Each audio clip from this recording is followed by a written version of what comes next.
కుంభమేళాలో చిత్ర విచిత్రాలు. ఒక బాబాను చూస్తే ఆనందమేస్తుంది, ఇంకో సాధువును చూస్తే ఇంత సాధన ఎలా చేశాడా అనిపిస్తుంది, మరో అఘోరాను చూస్తే ఆయన వయసంతో అంచనా వేయడం కష్టమవుతుంది, ఇంకో స్వామీజీని చూస్తే ఒంటి నిండా విభూతితో ఆయన ఒంటి మీద పాకే పాములతో విపరీతంగా భయం గొల్పుతోంది. అసలు వీరంతా ఎవరు? ఇవన్నీ ఎలా సాధ్యం చేస్తున్నారు? మానవాతీత శక్తులను ఎలా సముపార్జించారు అనిపిస్తోంది.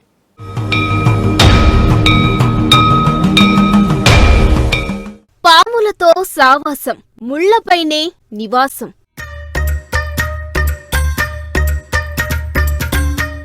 ఆధ్యాత్మిక నిష్ణాతులు, ఆనంద సారథులు.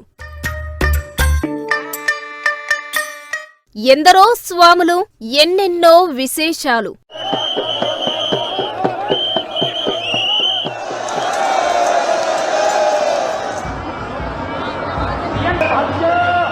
కుంభమేళా అంతటా ఎక్కడు చూసినా స్వాములదే సందడి. విజ్ఞానంతో ఒకరు, విశ్వాసాల మీద ఒకరు, సాధన సంపత్తి మీద ఒకరు, సమాజ సేవ నైపుణ్యంతో మరొకరు, కడుపును మార్చుకుంటూ ఇంకొకరు. ఇలా ఒక్కో స్వామి తనదైన ప్రత్యేక అంశం ద్వారా కుంభమేళను ఆకర్షిస్తున్నాడు. వీరంతా హిందూ విశ్వాసాల పునాదులను మరింత పటిష్టం చేస్తున్నారంటే అతిశయోక్తి కాదేమో. బాహ్య ప్రపంచ పోకడలకు అందని, బాహ్య ప్రపంచం నిర్వచించలేని అనంత విజ్ఞానానికి వీరే సృష్టికర్తలా అన్నట్టుగా కనిపిస్తున్నారు.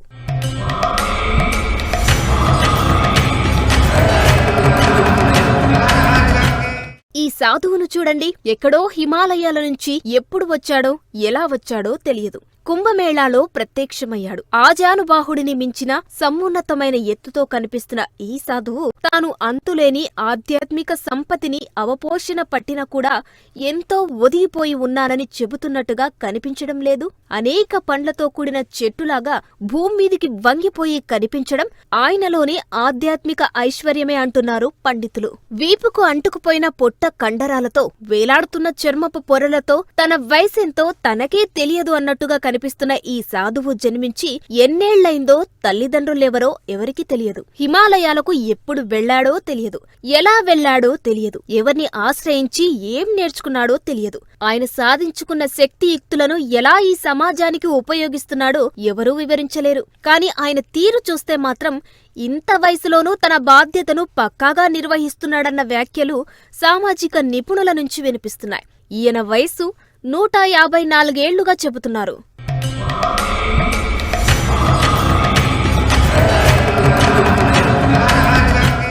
మనిషి పూర్ణాయుష్షు 100 ఏళ్లే అంటారు కదా. మరి ఈ సాధువు 154 ఏళ్లు ఎలా బతికాడు? ఇంకా బతికే ఉన్నాడు కదా. అంతేకాదు, ఇంకా ఎంతకాలం బతుకుతాడో కూడా అంచనా వేయడం కష్టం. ఇది మన భారతీయ ఋషి మునులకు మాత్రమే సాధ్యమైన ఆధ్యాత్మిక భౌతిక సంపద తాలూకు శక్తి సామర్థ్యాలు. ఒక్క భారత్లో తప్ప ఇంతటి దివ్య జ్ఞాన సంపన్నులు ఇంకెక్కడ కనిపిస్తారు? 100 ఏళ్లు పూర్ణాయువు అయితే 70 నుంచి 80 ఏళ్లు బతకడమే గగనమైపోయిన ఈ రోజుల్లో అంతకు రెట్టింపు సంవత్సరాలు వీరంతా ఎలా బతుకుతున్నారు? అది కూడా తాను ఎవరి మీద ఆధారపడకుండా, కంటికి అద్దాలు లేకుండా, చేతికి కర్ర లేకుండా ఇదెలా సాధ్యమైంది అన్న ప్రశ్నలు సామాన్య భక్తుల్లో వ్యక్తమవుతున్నాయి. ఈ సాధువు వయసు 154 ఏళ్లు అంటున్నారు. నిజానికి హిమాలయ యోగులు 154 ఏళ్లు ఏం కర్మ, కొన్ని వందల ఏళ్లు బతికినా బతుకుతున్నవారు కూడా ఉన్నారట. అలాంటి వారికి హిమాలయాల్లో లెక్కే లేదంటారు ఆధ్యాత్మిక పండితులు. వారి తపోశక్తితో ఈ విశ్వంలో జరిగే అనేక ఉపద్రవాలను తప్పిస్తుంటారని, ఖగోళంలో జరిగే పెద్ద పెద్ద ప్రమాదాలను సైతం వారి దివ్య దృష్టితో ఆపివేస్తారని వారి శక్తి సామర్థ్యాల గురించి తెలిసిన వారు చెబుతుంటారు.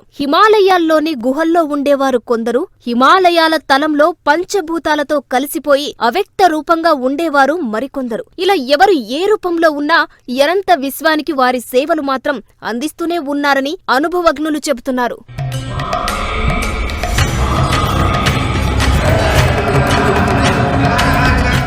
ఇక ఈ నాగసాధువును చూడండి. ఊరు పేరు తెలియదు, హిమాలయాల నుంచి మహా కుంభమేళాకు వచ్చాడు. ఈయన తరహానే వేరు. ఆయన నడకలో, ఆయన జోష్లో చూడండి, సాక్షాత్ తానే ఆ పరమశివుణ్ణి అన్న రీతిలో ఎంత గంభీరంగా నడుస్తున్నాడో.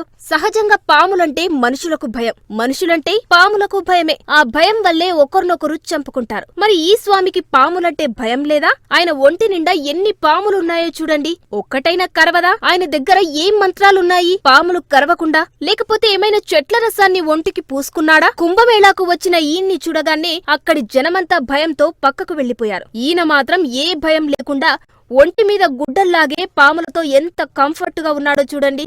ప్రకృతితో మమేకం అవ్వడమే కాదు, అసలు ప్రకృతినే జయించిన ఈ నాగ సాధువులకు ఈ పాములంటే ఓ లెక్క అంటున్నారు ఆధ్యాత్మిక నిపుణులు. మనిషి లోపల ఉండే అసలైన పామునే అధిగమించిన ఈ సాధువులకు బయటి పాములు ఏం చేస్తాయని చమత్కరించేవారు ఉన్నారు. మరి లోపల ఉండే పాము సంగతేంటి? మనిషి లోపల పాము ఉందా? మనిషి లోపల కూడా ఓ పాము ఉంటుందట. అది ముడుచుకొని నిద్రాణమైన స్థితిలో ఉంటుందట. దాన్ని లేపగలిగితే ఇక మనిషిలో ఉండే భయాలన్నీ తొలగిపోతాయంటారు. అదే కుండలిని శక్తి.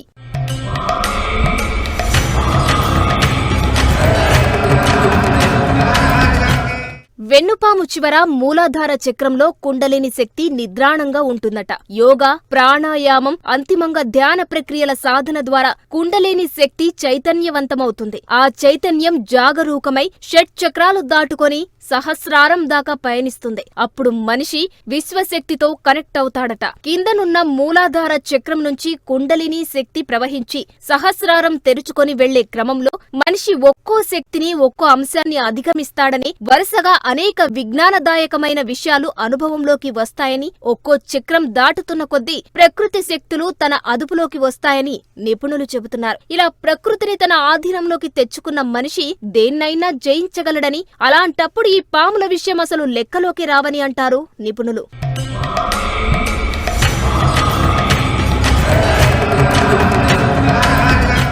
మరి రకరకాల స్టేటస్లలో ఉండే ఈ సాధువులు తమంతట తామే వచ్చారా, లేక ఎవరైనా తీసుకొచ్చారా? ఈ స్వాములంతా వేర్వేరు పద్ధతుల్లో మహాకుంభమేళాకు చేరుకుంటారట. కొందరేమో ఆయా అఖాడాల ద్వారా వస్తే, మరికొందరేమో తమ శిష్యుల ద్వారా వస్తారట. కొందరు ఊరేగింపుగా వస్తే, కొందరేమో సాదాసీదాగా సామాన్యుల్లాగా వచ్చేస్తారు. ఇదంతా వారి ఇష్టాలు ఆయా వ్యవస్థల్లో వస్తున్న నియమాల అనుసారంగానే జరుగుతున్నాయంటున్నారు. ఇలా ఎంతో మంది సాధువులు, బాబాలు కుంభమేళాలు తమ యోగ విద్య రహస్యాలను, ప్రతిభా పాఠవాలను భక్తులు గ్రహించేలా చేస్తున్నారు. తాము సాధించిన విద్యలు ప్రజలంతా సాధించుకోవచ్చని, అందరూ అందుకు అర్హులేనని వారంటుండడం విశేషం.